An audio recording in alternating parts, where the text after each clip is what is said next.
So welcome everybody. My name is Rachel Justice, and along with Jillian Levinson, I co-lead the Woman to Woman program.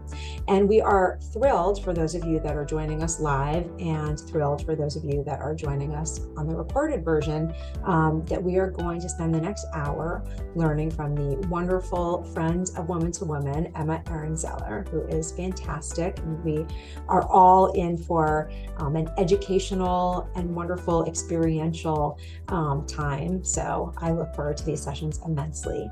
And this is session 1 of a 3-session series on pain. And again, to be super, super clear, this does not have anything to do with drugs. If you want to know about drugs and pain, that is a medical question for your medical doctor to figure out what the best match would be for whatever your pain is. This is on the mind-body connection related to pain. And Emma will explain what the series is going to look like and how the sessions are going to differ. But this is information that applies to everyone at any stage of your cancer journey, no matter what is going on, because I think everybody can relate to that and use this information. So I am thrilled that you are all here. And Emma, thank you for joining us again. Yes, of course. I'm so happy to be here. Can you guys hear me okay?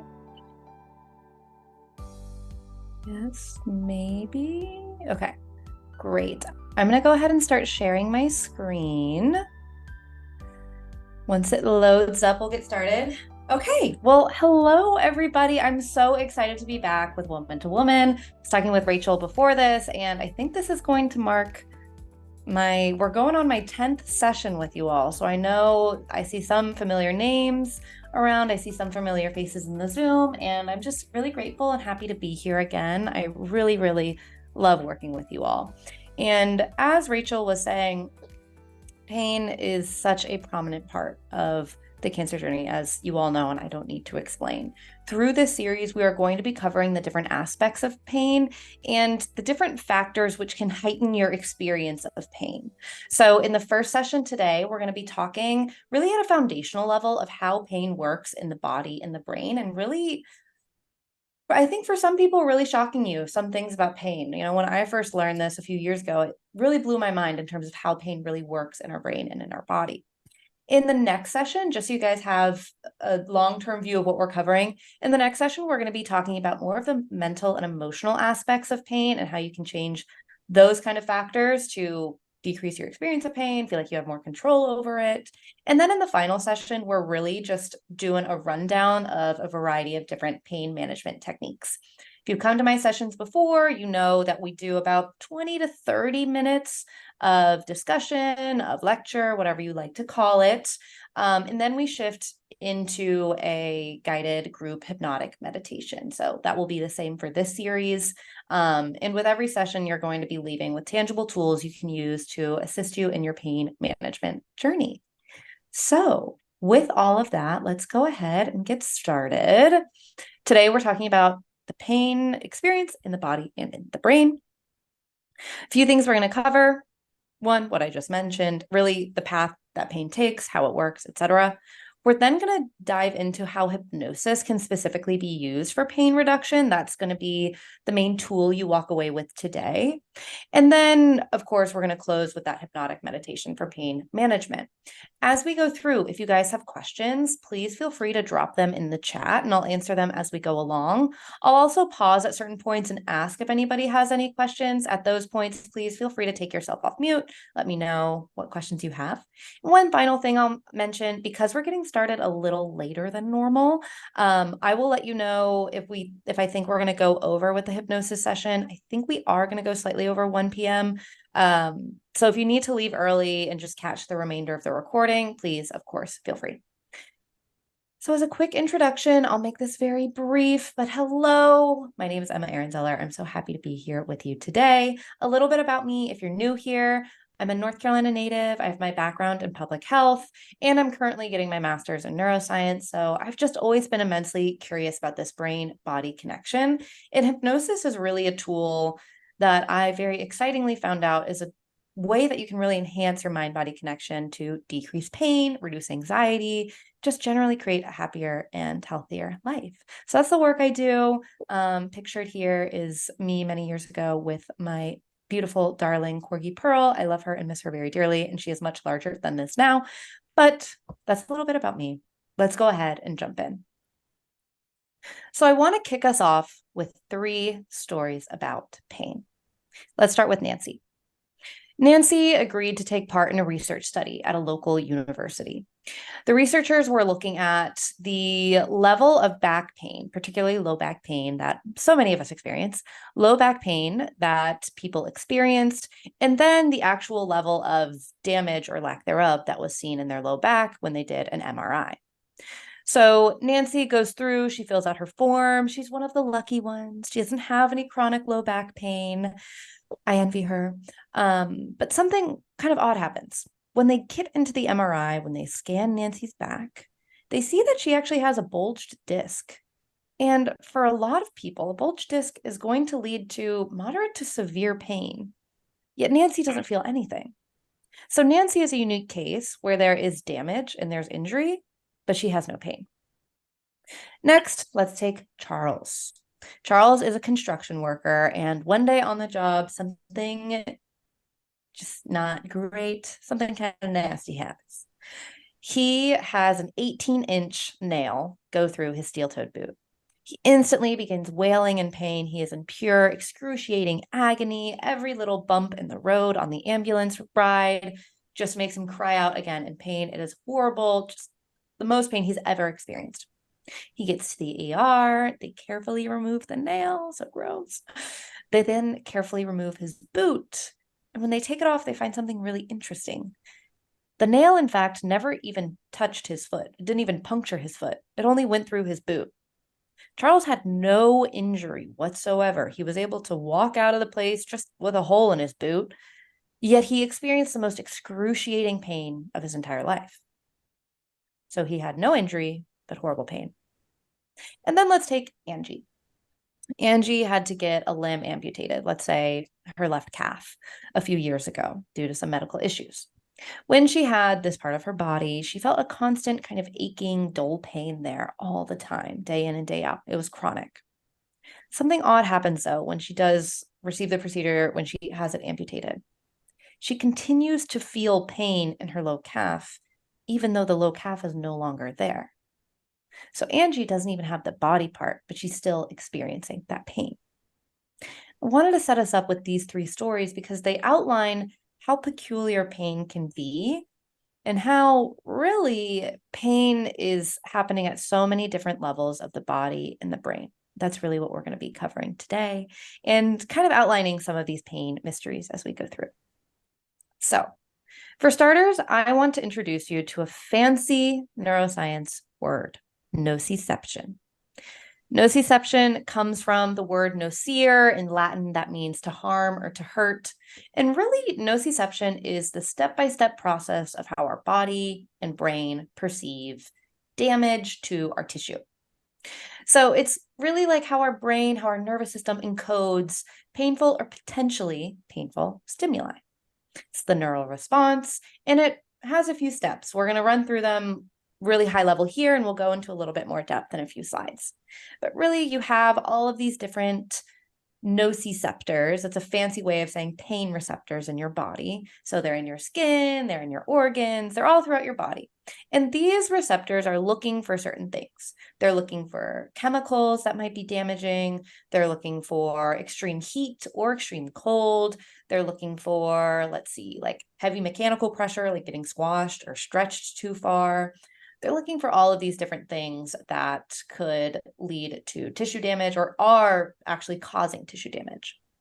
When one of these pain receptors are activated, let's say you prick your finger with a thumbtack, that sends a message from the pain receptor in your finger, sends a message up the spinal cord, goes through your reptilian midbrain area, and goes out to the cortex. And that's the part of your brain where decisions are made, where all these different ideas and experiences come together. And then the brain from there decides what kind of pain signal needs to be sent out. We're going to go into that more throughout this presentation. But what I really want to highlight here is nociception is this objective experience of pain. It's the objective step-by-step process of our brain and our body working together to perceive pain. and more specifically, working together to perceive tissue damage. Because something interesting happens when we consider, well, if this is what nociception is, then what does pain mean?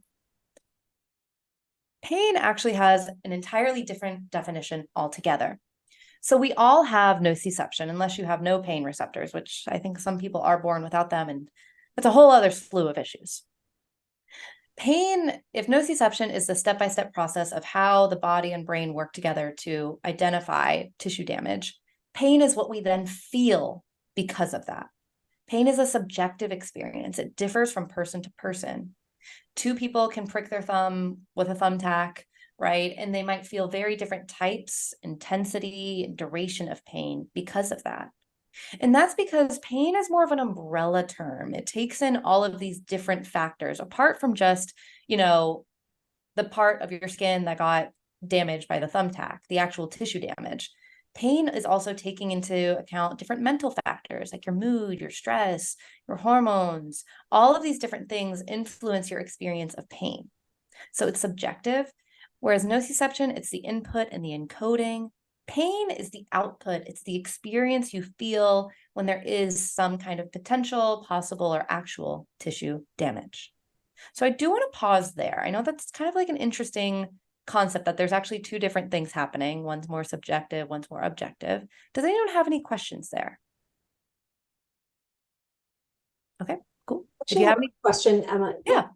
I know that people talk about like people have different thresholds of pain. So when they say that, is that then the more subjective one? I mean, is that basically, as you said, the same thing is happening? And so then when people use that expression, is this kind of what they're talking about? Yeah, likely. I mean, of course, there can be like physical differences. Maybe someone has way more pain receptors in their body and they're way more sensitive to pain, but more than likely, it's probably these mental differences, like one study that we might go into a little bit more in the next series, but they did a study looking at the amount of control that children who had to go through some, I believe it was a cancer-related procedure. They had to go through some procedure, maybe like a bone marrow transplant, the amount of control that the children believed they had over their pain. Kids who believed that they had more control over their pain felt way less pain. They had a totally different cognitive experience and then actual experience of pain. Whereas the kids who didn't really see themselves as having control over their pain experienced way more pain. So you might, from one angle, noticing two of these students outside the context of the study be like, oh, well, the one kid just has a higher threshold for pain, the other kid doesn't. When really it's more of this cognitive kind of belief factor of one kid has this better kind of locus of control over their pain, and they actually feel less pain because of it. So it is a mix of these kind of like physical, but also so many mental factors. Yeah. So is that helpful, Rachel? Do you have any questions on that, or does that make sense? Awesome. Great. Awesome question. So let's just slow down this process really quick and kind of cover really the step-by-step. So the first step, it's kind of like the message. The first step is the message. It's the damage that's detected by one of the receptors in the skin, in the body. This then sends that signal up through the spinal cord to alert the brain, hey, you should take note of this. We got something going on over here. It might be damaging. We might need some protection. The brain receives that message, but it receives a million other messages at the same time. So some of these other factors your brain is looking at are things like the environment you're in, how safe you feel, your emotional state, your stress levels. It's taking into account all of these things at the same time. With all of that data, your brain is then deciding, okay, do I need to send out a pain signal to protect the body? Because that's ultimately what pain is trying to do. Pain is our brain's way of trying to protect us from further damage. It's our brain's way of trying to protect us so that we can heal. It's all about protection. But sometimes that protection, the brain decides it's not necessary.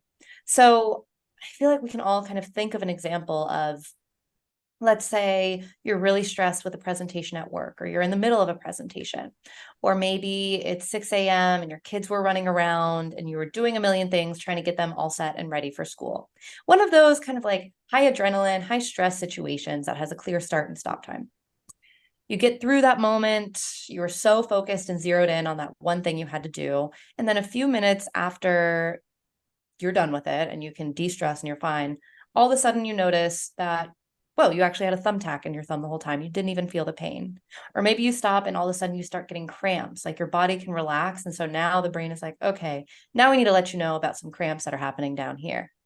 Have you guys ever had an experience like that where you had something that would otherwise be painful going on, but you didn't notice it for a long time because of some other situation?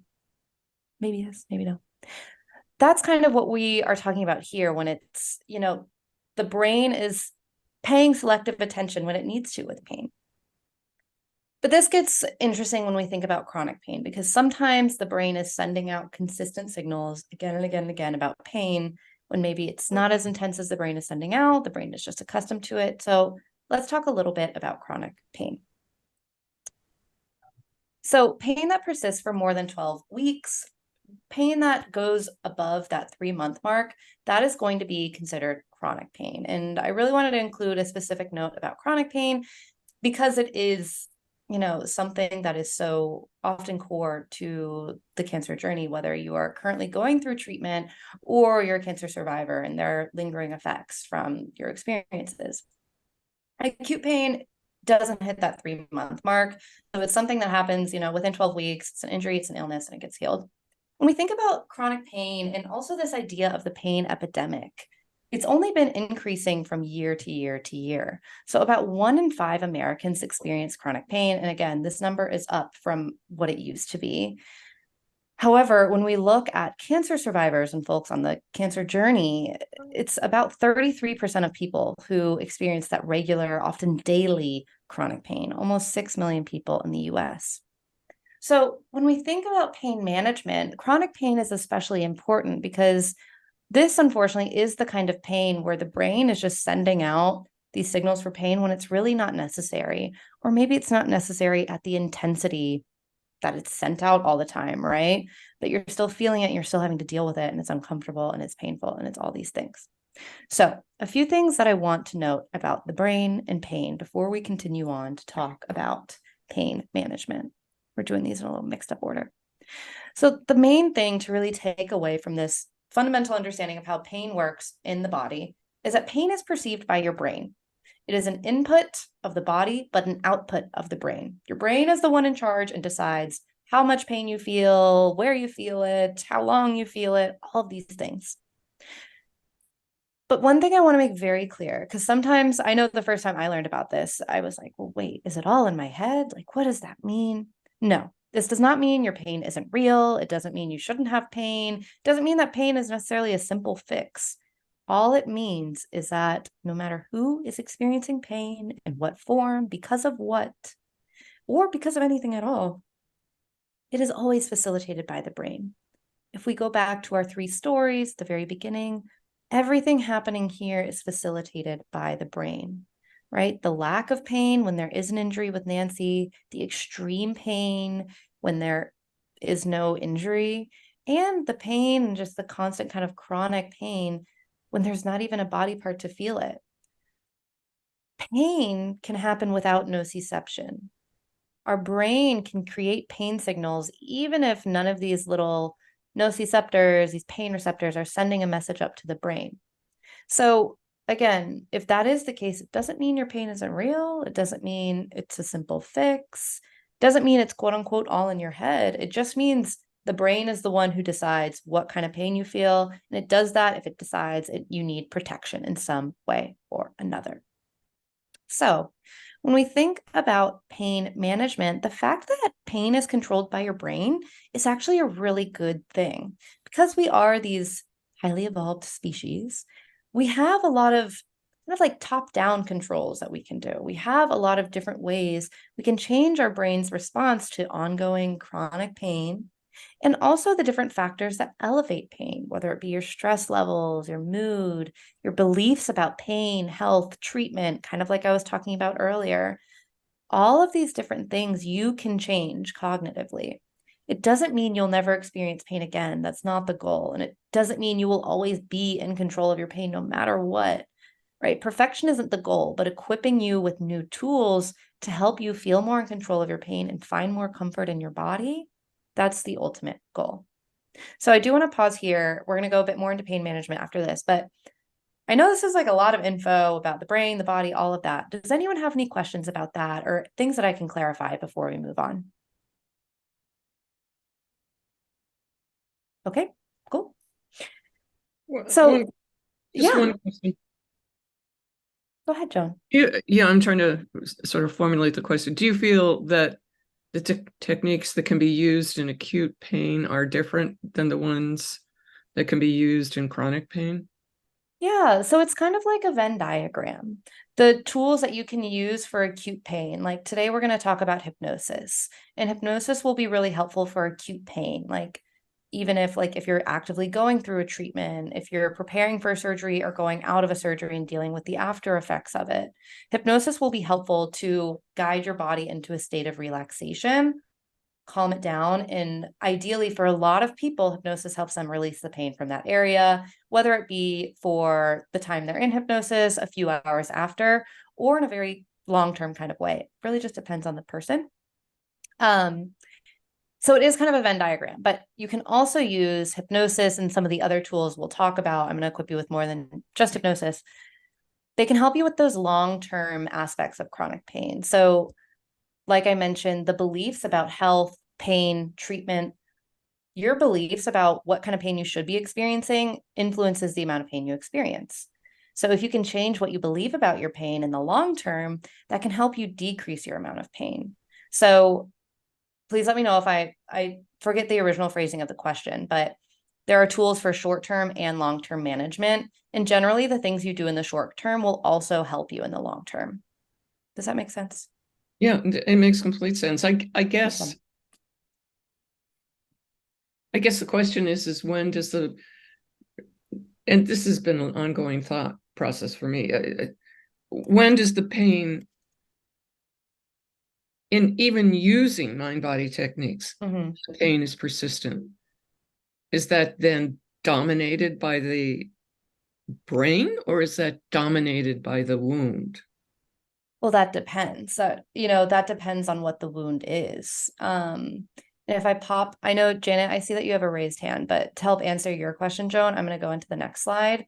Sure. That's why with pain management, the first step is really working with your doctor and your medical providers to understand the level and type of tissue damage. I want to highlight this as clearly as possible. No matter what pain management techniques you're using, again, the goal isn't necessary to eliminate pain forever because, again, pain is protective. It sucks and it's annoying and it's painful, but it's also, again, our brain trying to protect us. And there are some people who don't have pain receptors or their like nervous system isn't like using that pathway correctly and they can't detect pain.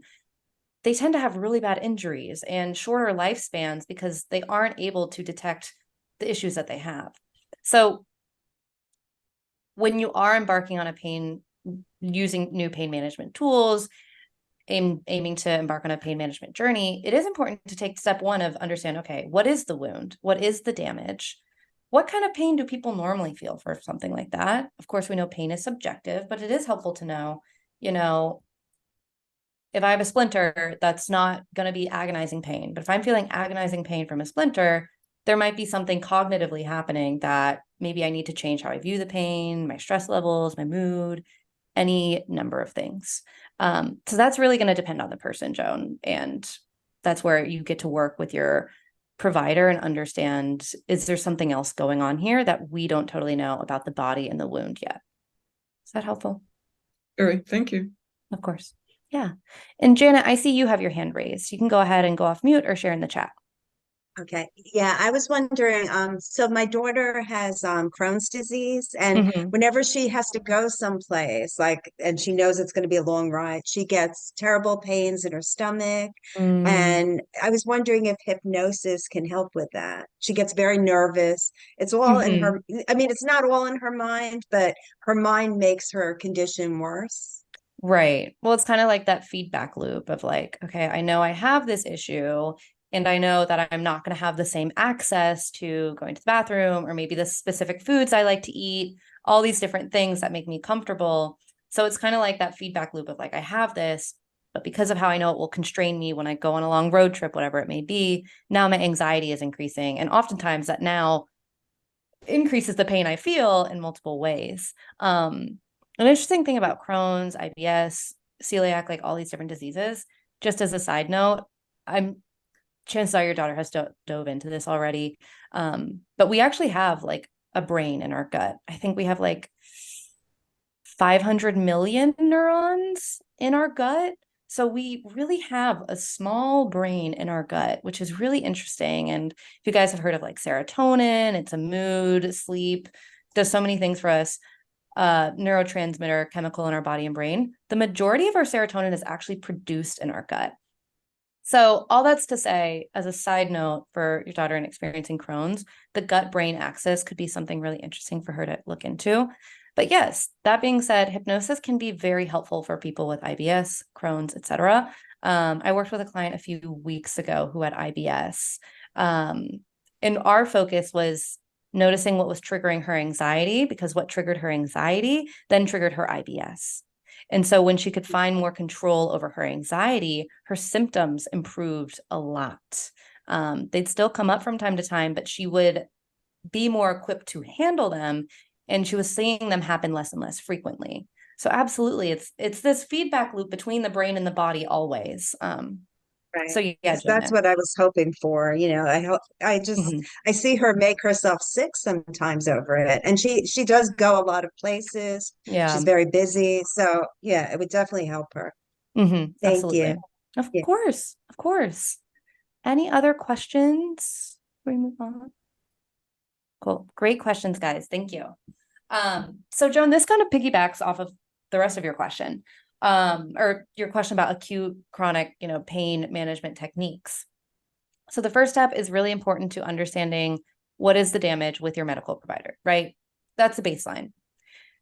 And also, doing anything you need to do for that damage, whatever it may be. But then it's about using different techniques that change your pain in the short and the long term. So in the short term, techniques that decrease your physical pain and bring you into more comfort, whether it be for a few minutes or a few hours as you're going through a treatment, anything like that, these are very helpful. And hypnosis is one we're going to talk about today that you can use, but there's some others we'll cover throughout the series. The next piece to increase your long-term skills to manage your pain is really a lot of the mental factors that we were talking about. So your beliefs about your health, your general anxiety and stress levels, your ability to bring yourself into a higher mood, all of these things can help you manage your pain. And that's actually what we're going to be focusing on next week, are these like mental and emotional factors. So these are the overarching broad steps for pain management. So today we're going to zero in on hypnosis. And I want to be mindful of time, but I think we'll be good. We will be, just so everyone knows, we will definitely be going over with the actual hypnotic meditation. So just know that we're going to go past one. Okay. So hypnosis, if you haven't come to one of these sessions before, I think everyone here might have. No, I think I see a few newer names, maybe. But if you haven't come to one of these sessions before, hypnosis is probably not what you've seen in the past. Hypnosis, really, in the way that you'll experience it today, is just like a deep guided meditation with an outcome attached. We use evidence-based techniques for relaxing your body and your mind. It's a lot of visualization, a lot of like imagination. It's really fun, but it's focused around a specific issue you're trying to fix. In this case, it's going to be your level of pain that you feel. So because when we get into this hypnotic state, it's almost like a dreamlike, relaxing, calming state. It's a really powerful connector to your brain-body connection. And because of that, it's a great way that you can modify your mental and physical experience of pain. So let's talk a little bit about some of the research behind hypnosis and how it relates to pain management. So when we experience pain, if you remember that diagram I showed you in the beginning with nociception of the little pathway and trail, pain takes through the spinal cord and the brain. It goes to the cortex, right? It goes to these different brain areas. If we zoom in on that a little bit, Here in yellow, you'll see the main areas which relate to pain. So we have some areas in the cortex. We have some areas as you go further in. Hippocampus is memory, amygdala is fear, anxiety, emotion. Insula is a lot of different things, but brain-body connection. All these different areas essentially light up when someone is experiencing pain. What's really interesting here is that throughout the years, they've actually done a lot of research on hypnosis. And I would actually say, I don't know about volume, but to me, it seems like the majority of the research on hypnosis has been done on its efficacy for pain management. And what they found is that all of these different areas, throughout the research studies, they found that all of these different areas are also responsive to hypnosis. So you can kind of think of it as if all of these areas are coming online when you're experiencing pain, if you go into hypnosis, you can modify the ways that these areas are activating. You'll know that hypnosis, okay, if I'm feeling pain, all of these areas are coming online, but with hypnosis, I can add some influence to what's happening in these brain areas to give me pain, right? To hopefully change the way that I'm experiencing pain because I'm changing the activity of these specific regional brain areas that are causing me to process pain in this specific way I am. So that's number one, this kind of like regional effects that hypnosis can have on pain. Number two is more global effects hypnosis can have on the brain when you're experiencing pain. So the brain, as you may or may not know, it communicates in two ways. It communicates chemically with things like neurotransmitters, and it also connects electrically. I cannot say that word, electrically. Electrically through action potentials and all this different stuff. If you've ever seen those like funky nets that they'll put on people's heads, they're called EEG nets. You've probably seen them at some point in one brochure or another. I actually did one of them yesterday for the first time. I did a study. It was very interesting to have the little white net on my head. Anyways, these nets are measuring all of the electrical activity across the brain. So they're measuring the electrical activity on the outer layers of the brain. And what they find is that the brain mainly communicates in 5 different sort of like bands of speed. The slowest is delta, and this happens when you're in deep sleep. As you get like half awake, half asleep, kind of like a little fever dream, summer catnap moment, you see theta. Alpha is more meditative, you're relaxed. Maybe you're just in like a flow state, really focused on something, but kind of zoned out. Beta is a little bit more active. So I would guess right now you're probably in beta because you're thinking about the topics as I'm telling you them. You're more engaged. And then gamma, you're like, boom, you're in it. You're super focused. I might be in gamma right now. I'm probably a mix of beta and gamma. But I say all of this to say, they've found that when someone's experiencing pain, they have a lot of beta frequencies going on in their head. They have a lot of beta output that these nets can detect. Interestingly, when they go into hypnosis, that beta activity is replaced by alpha and theta. So this global activity of the brain that relates to pain is being decreased. So it's almost like basically hypnosis relaxes the brain. It takes it out of the pain state and gets it into a comfort state as it quiets these different pain signals. So I wanted to share these two for any of my fellow science nerds out here to show you that hypnosis is affecting these like regional specific areas, but also on the whole, the type of communication happening in the brain, hypnosis helps the brain and supports the brain in feeling more calm and more relaxed and less painful. Do you have any questions there, anybody? Cool. Well, I'm just going to run through a few examples about how hypnosis has been used for pain management. Again, if you like diving into research at all, these are some really cool experiments. They're really easy to follow too. And yeah, they're fun. So I'm going to run through them quickly to catch up on some time a bit. But there are 3 things I'll highlight here.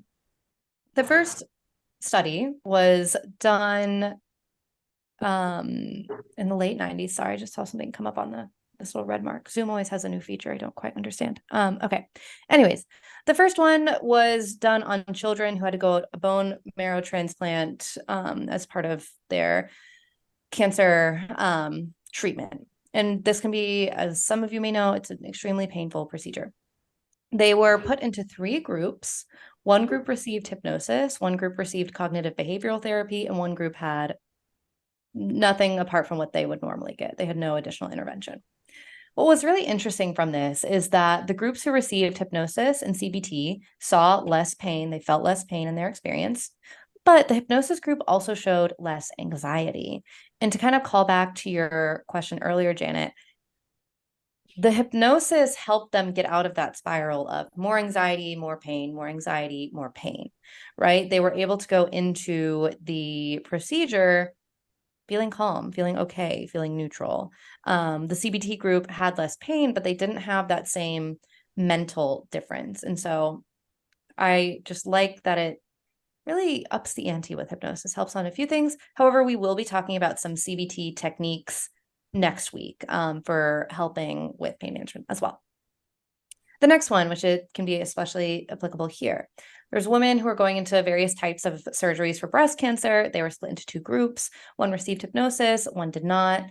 The group who received hypnosis improved better basically on every single metric they were studying. So they required less anesthesia. They experienced less pain. They didn't have the same side effects of ongoing discomfort, nausea, fatigue. What was interesting is that they also cost the hospital less money. Like the overall procedure went smoother. It didn't require as much anesthesia, didn't require as much time in the hospital, all of these different things. And it just is really interesting. And with that specifically, they received hypnosis before going into the procedure. So within probably about the hour or so before, they received this hypnosis and then went into the procedure. And then what I have here screenshotted. And I just want to mention also about that is that was actually at Mount Sinai. Yes, it actually was. Yep. And so I remember when they were doing that, and we actually tried to get a grant so that we could do the exact same thing for gynecologic cancer patients, but we were not able to get the grant. But that was, we use some of the techniques and stuff. So yeah. Oh, wait, I love that. Yeah, exactly. Right. It's so interesting. In the final one, I'll point out here, I'm not going to go through everything it says, but it was basically a meta-analysis, which means they look at a whole bunch of research articles. They decide if the research articles were done well, and if they were, then they look at the data from those articles and just pull it all together and see what they found. This meta-analysis was specifically looking at different pain management techniques. Hypnosis was one of them. They found very strong evidence that hypnosis basically reduced pain on every step of the cancer journey. So that's really what is summarized here, but that is what I want to include. Does anyone have any questions on these pain management examples or hypnosis generally for pain management? Cool. I did want to go ahead and open up this here. I know I described a little bit about what hypnosis is when we first started, but I do want to pause here, especially for anyone new or for anyone, it's been, 6 months since our last session. Does anyone have any questions on hypnosis or things you've heard about hypnosis in the past that you're like, okay, I saw this thing on a cruise one time. Are we doing that today? Anything at all, please feel free to share. You can share in the chat. You can come off mute, whatever you prefer.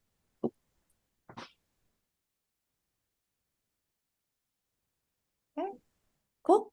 Well, I'm going to lead us through a few other things just before we get started. If you have any final questions before we start, please don't be afraid. You can also just message me directly in the chat. If you don't want the whole group to see it, that's totally fine. But yes, to reiterate, it's just a deep guided meditation. You're just going to feel really relaxed. It's quite nice.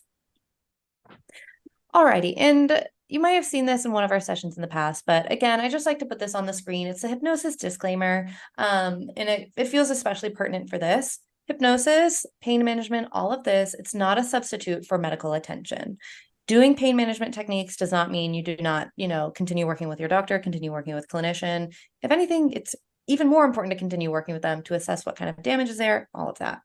So it's not a substitute for medical attention or psychiatric and mental, emotional attention, whatever you may need. And really, it also just notes that today what we're going to be doing is relaxation, visual imagery, and stress reduction processes for the purposes of feeling more relaxed. Okay. So as we get into it, I have my little hypnosis monologue I have to give you. Just some things to be mindful of as we go through. So most of us are in New York. I'm in the city. I know Rachel, you guys are also in the city. It's a noisy place. If you hear any loud noises or anything that's distracting, just use that as a almost like a trigger to focus more on the sound of my voice, focus more on the visualization you're building out in your mind, whatever that may be. Also, if you need to reposition yourself, if you need to scratch your nose, do anything like that throughout the session, that is totally okay. It's not going to like magically take you out of hypnosis, okay? All of that is totally fine. And one of the most important ones here is that you are in control. So if I tell you to see the beach and you want to see the mountains, go see the mountains. This is your session. You get to be as creative with it as you'd like to be. It's really up to you, and you get to use this however you want. And that includes if you come back to this video and use the recording. I actually encourage you to get more creative with it. If I tell you to imagine one thing and you're like, I want to imagine it a totally different way, please do. That will make it all the more impactful and successful for you. One thing I will say, I also do generally recommend if you can sit in a chair, either against a wall or on a couch with your back and your neck supported, that's generally the most comfortable. If you are just in a normal chair in front of your computer, you can't totally just relax into something. That's okay too, but generally that's what I recommend. Okay, any questions before we get started? Okay, awesome. Well, let me just pull things up and we will begin shortly. And just as a reminder, if you need to leave at 1, we are going to go a little bit past 1. Okay, so this would be a good time to head off. We shouldn't be too far past 1 though, just so you know. Okay, awesome. Well, we will go ahead and get started. So whenever you're ready, just go ahead and get comfortable. When you're set, you can close your eyes. Good. And we'll just start by taking a few deep breaths. On your next inhale, I'd like you to inhale for 4. Hold it at the top for 2. And exhale for 6. Good. And again, inhale for 4. Hold for 2. And exhale for 6.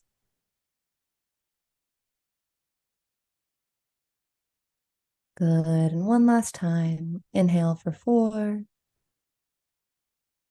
Hold for 2. And exhale for 6. Good. Good. You can return your breathing to a natural rhythm, or if you'd like, you can continue breathing in this pattern, whatever makes you most comfortable. We're about to embark on a co-creative journey using your vivid imagination. All you have to do is follow the sound of my voice and the beautiful creative images built out by your mind's eye. So to begin, I'd like you to imagine yourself in a peaceful place in nature. This can be somewhere you've been in the past, or maybe somewhere you've always dreamed of going. You find yourself sitting maybe on a blanket, maybe on a log, sitting comfortably somewhere in this space. You just begin to take in the details. What sights, what colors are around you? Maybe you inhale and notice the fresh air outside. Maybe you hear birds chirping in the distance. Maybe there's lush greens or bright blues in the sky above you. As you sink into and just relax in this space, you notice the temperature. Maybe you even feel the warmth of the sun just absorbing into your skin. So gently warming you, making you feel so comfortable and so relaxed. Good. And as you feel the gentle warmth of the skin, maybe you just start to feel your muscles relax. Just start to note if you're holding any tension anywhere and just releasing that tension. We'll go through and do this together from head to toe. So you just start at the crown of your head and you relax your eyebrows, the little muscles in your eyes. You relax your cheeks. And you unclench your jaw, just allowing it to go slack. Your whole face feeling totally, completely relaxed. This feeling of peacefulness and relaxation moves down your neck. You droop your shoulders. You feel your upper arms relax. Moves to your elbows, to your forearms, all the way up to your wrists and your hands.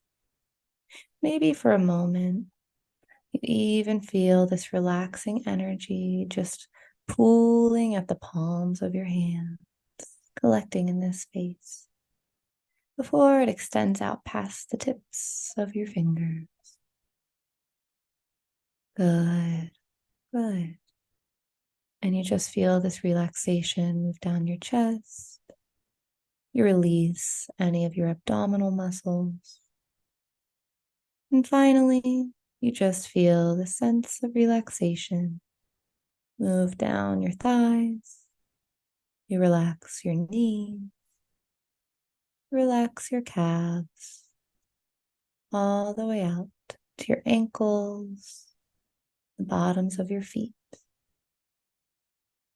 Maybe it's even like any remaining tension is just flowing out of the bottoms of your feet, being absorbed by the nature beneath you, so that in your body is just a calm, peaceful energy. Good. Maybe in this comfortable, calming space, you just notice the bright blue sky above you. You feel the warm sun. You notice the clear blue sky. You hear the songs of the birds in the distance. In the sky, you just notice a white, fluffy cloud that begins to descend and come closer and closer to you. This cloud lands beside you. And as you look at it, it almost looks like a chair, even a recliner. You realize this cloud is form-fitted and custom-made just for you to reach the ultimate sense of comfort and relaxation. Eager to experience this comfortable cloud chair, get up from your space in this comfortable, peaceful place. You go ahead and sit on this chair. As you do, you feel your body relax even further. It's like this chair was made specifically for you. It supports you completely. It's a perfect temperature. It's just like you can melt into relaxation as this cloud floats around this peaceful place in nature. In a few moments, I'm going to count from 10 to 1. With each count, you'll find yourself becoming more and more relaxed, more and more at peace, more in tune with this calming, peaceful place. So 10, just noticing how calm and relaxed you feel. 9, seeing the white, fluffy cloud you're sitting on. 8, 7, feeling so good. 6, noticing the blue sky above you, the nature around you. 5, 4, going deeper and deeper. 3, all the way down to 2 and 1. Feeling so totally and completely relaxed here in this space. Good, good. You're now relaxed to the point that your subconscious mind is open and ready for new suggestions about how you relate to your pain and the control that you have over your pain. You're here today to teach your subconscious mind and your conscious mind new tools to manage any discomfort, pain, or tension you feel in your body. So, in this comfortable state of relaxation, I'd like you to imagine yourself in your dream art studio. Maybe you're not a creative person, that's okay, but you just imagine a calming, comfortable room designed exactly to your liking. Maybe you see bright, big picture walls with large windows that look outside to a beautiful mountain range, maybe the beach at sunset. Around the room, you see your favorite colors, maybe your favorite art on the walls. Maybe there's a candle lit that has your favorite scent. Everything here makes you feel relaxed, makes you feel at ease, and maybe even a bit excited about what's next. Around the room, you see all different types of art materials, maybe multicolored paints, oil pastels, markers, clay, easel, canvases, whatever it may be. You just continue exploring and building out this comforting, calming space as I continue talking. You've come here today to gain more control over the pain and discomfort you've been feeling. Throughout your life, you realize that your body has always been working to heal you and protect you. You know that your brain is just aiming to protect you when you experience pain. But you realize ultimately that you are the one in control. You can send a message to your brain and body to decrease the pain you feel. You realize this is just a new skill you need to learn. Just like you learned to speak when you were a toddler, maybe you learned to play a sport or dance when you were young. Many people have learned to manage their pain, and you can too. You have learned so much in this life. You've mastered so many different skills. And bringing yourself into a relaxing state of comfort where your pain can float away is just another skill you are mastering. So in this art studio, you find a comfortable place to sit. Maybe it's a chair that's soft and plush in front of the big windows. Maybe it's a collection of soft, fluffy pillows on the floor. Just find a spot that's comfortable for you. Maybe you look outside the big picture windows and you see a big blue butterfly flying past. You just marvel at its beauty. And you notice that surrounding you are different art materials. There's paints, markers, clay, anything that comes to mind.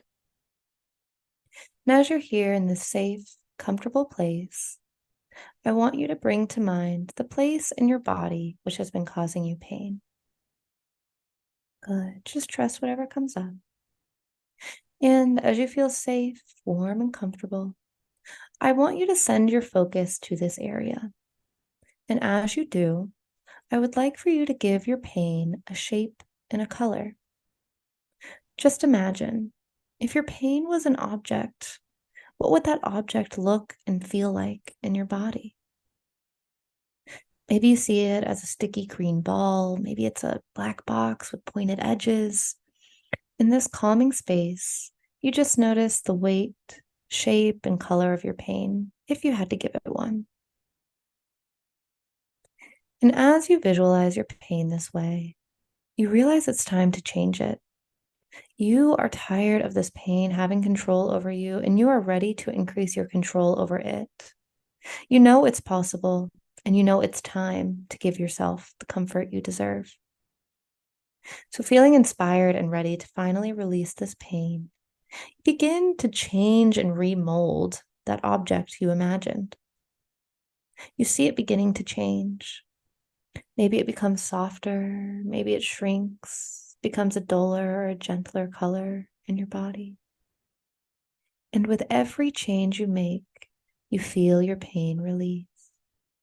You feel yourself becoming more comfortable. You feel the pain transform into comfort, and your body relaxes further and further as it releases.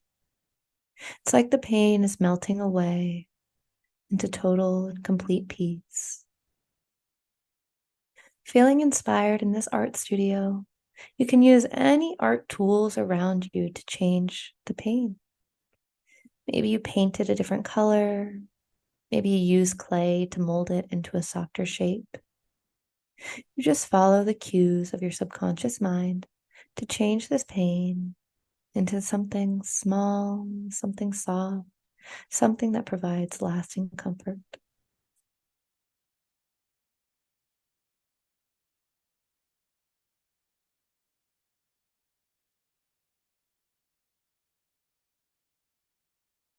Good. And you notice how the object, how the pain bends to your will with each modification. You feel the comfort and peace in that area of your body as you mold the object however you wish. And you know you are now able to do this whenever pain comes to mind.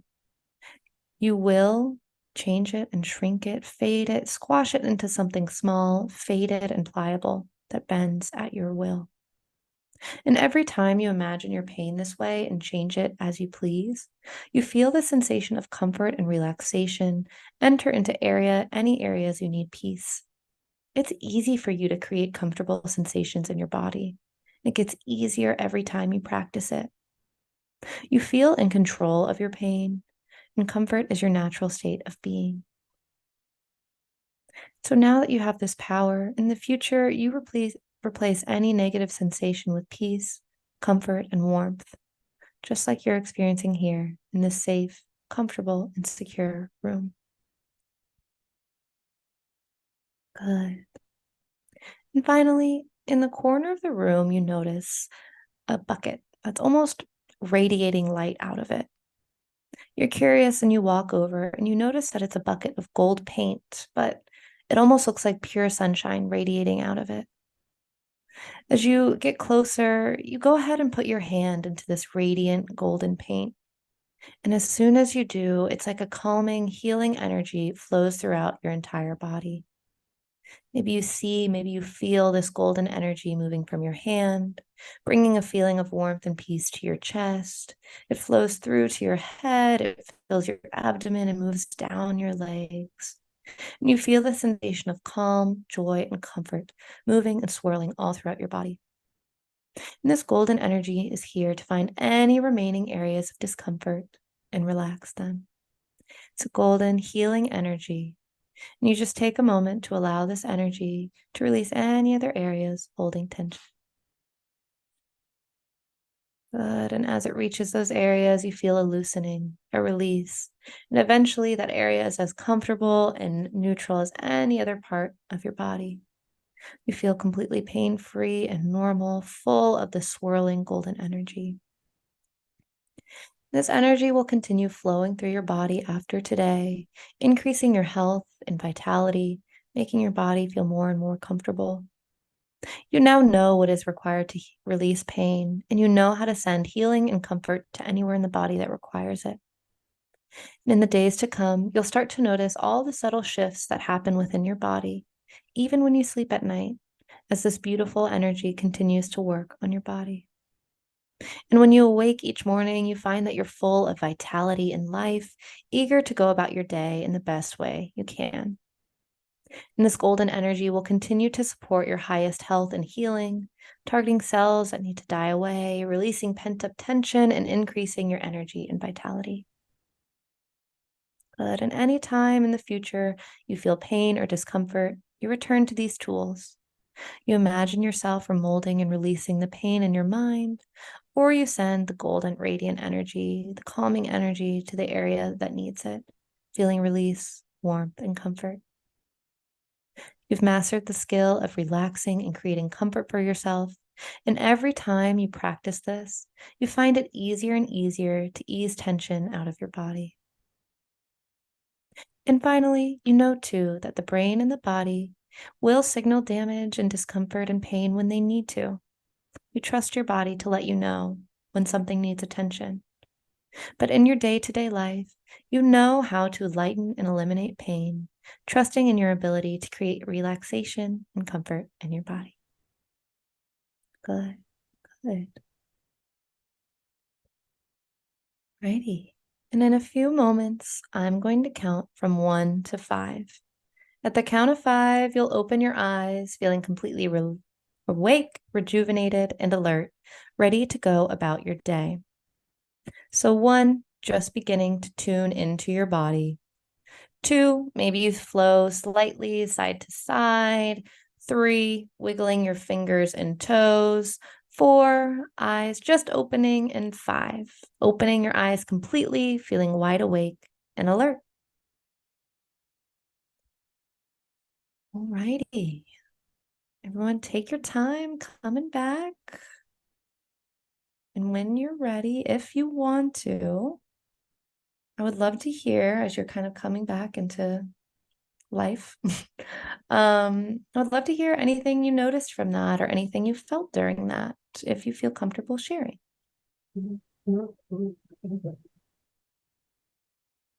I just thought it was so deep. It's so much deeper than just the regular meditation. I mean, I always, anytime I've done sessions with you, I kind of I would get startled. There were a few times where I actually jumped, where I heard a noise outside and and jumped because I really, was tuning so much stuff out. So it's very powerful. Yeah. Yeah, it's interesting. It's the part of our brain that I think it's like our salience network that's always like looking for everything in our environment that we need to pay attention to. A lot of people like hypnosis more than meditation because it's easier to focus, because hypnosis specifically quiets that part of the brain that's always like, what's going on over here? What's going on over here? It says, all right, we can calm that down for 10, 20 minutes. We're okay. So yeah, thanks for sharing, Rachel. Awesome. No pressure, but does anyone want to share anything else before we close? Yeah, go ahead, Joan. Can ask you to unmute. Well, thank you Oh. very much.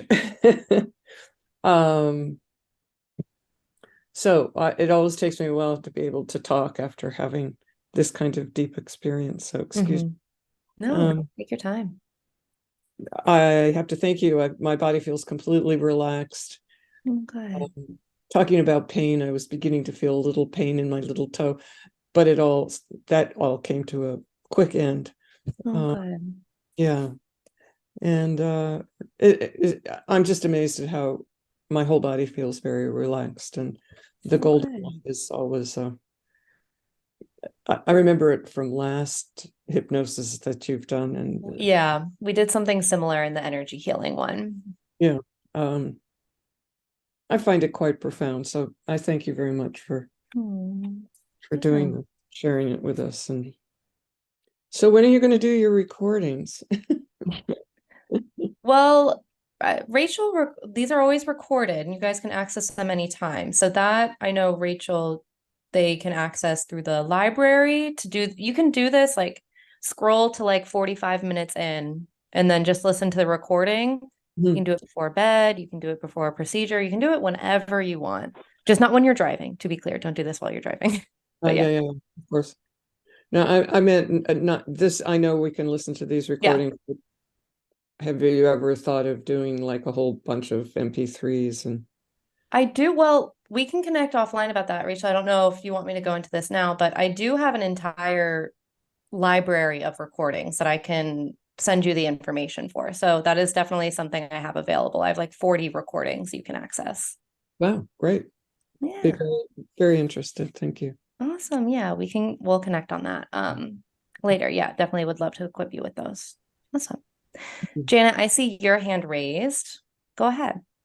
Yes, hi. Yeah, I feel very relaxed. I felt like tingling energy throughout, which is so good because right now I'm getting ready for a lot of people coming over tomorrow, 26 people. So oh my goodness. I was a little hyper and I feel very relaxed now. And I wanted to say I do your YouTube sleep meditation. I guess it's like a meditation / hypnosis. And I've been doing it for 2 weeks now, and it just puts me to sleep. It really does. I sleep through the night. That makes me so happy to hear. The YouTube, that makes me happy to hear because that's something I did like 2 years ago. And I don't even know really? Like what videos are on my YouTube anymore. So I'm glad that they're getting used. Fantastic. That makes me very happy to hear. So awesome. Thank you for sharing, Janet.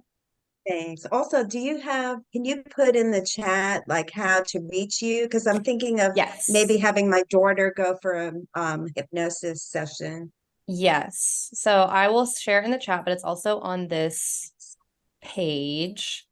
I have a very unfortunately long email that I need to change.